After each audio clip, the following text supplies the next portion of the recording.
మార్కాపురం జిల్లా బస్సు ప్రమాద దుర్ఘటనలో అడుగడుగున డ్రైవర్ నిర్లక్ష్యం ఉన్నట్లు తేలింది. వేగాన్ని నియంత్రించకుండా టిప్పర్ డీజిల్ ట్యాంకును ఢీకొట్టినట్లు గుర్తించారు. డ్రైవర్ బ్రేక్ వేస్తే ప్రయాణికులంతా ప్రమాదం నుంచి బయటపడేవారని పోలీసులు భావిస్తున్నారు. DNA పరీక్షల నివేదికలు రాత్రి వచ్చాయి. నేడు బాధిత కుటుంబ సభ్యులకు మృతదేహాలను అప్పగించనున్నారు.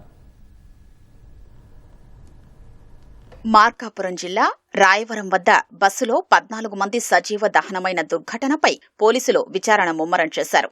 బస్సు ప్రమాద సమయంలో అటుగా ఓ కారు వెళ్లిందని తెలియడంతో ఆ వాహనంలో ఉన్న వారిని పిలిచి మాట్లాడారు. ఘాట్ రోడ్డు మాదిరిగా ఉన్న పలకల క్వారీకొండ ఎక్కిన తర్వాత వెంటనే మలుపు రావడంతో డ్రైవర్ బస్సును నిర్లక్ష్యంగా కుడివైపునకు వెళుతూ కనిపించారని వారంతా పోలీసులకు చెప్పినట్లు తెలిసింది.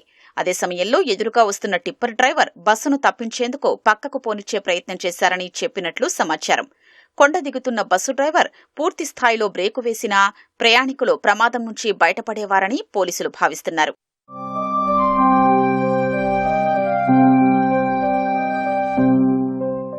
ట్రావెల్స్ బస్సు దుర్ఘటనలో మృతి చెందిన 14 మంది మృతదేహాల్ని మార్కాపురం జీజీహెచ్లోని మార్చురీకి తరలించారు.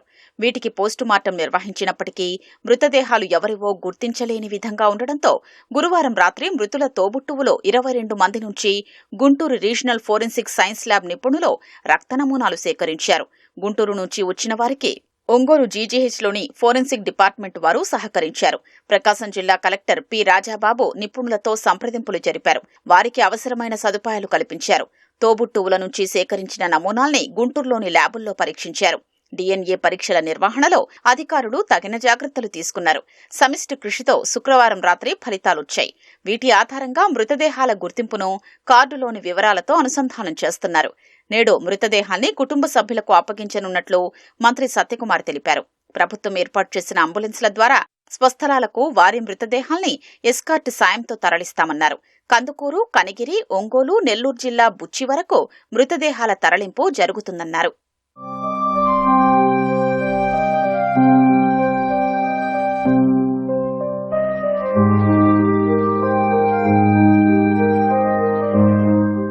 బస్సు ప్రమాదంలో గాయపడిన 28 మంది ఒంగోలు, మార్కాపురం ఆసుపత్రుల్లో చికిత్స పొందుతున్నారు.